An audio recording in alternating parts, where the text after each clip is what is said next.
Volám sa Žaneta Morovská, som spisovateľka a venujem sa aj umeniu otázok. Vytvorila som konverzačnú hru Hlbina.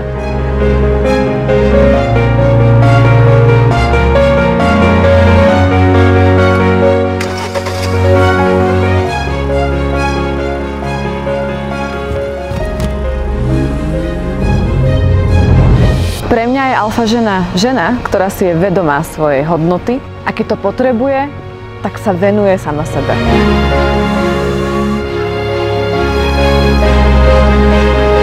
Keď mám veľa povinností, tak energiu si udržiavam tak, že slovo povinnosti nahradím napríklad slovom projekty, ktoré milujem. Som poetická duša, milujem život a som alfa.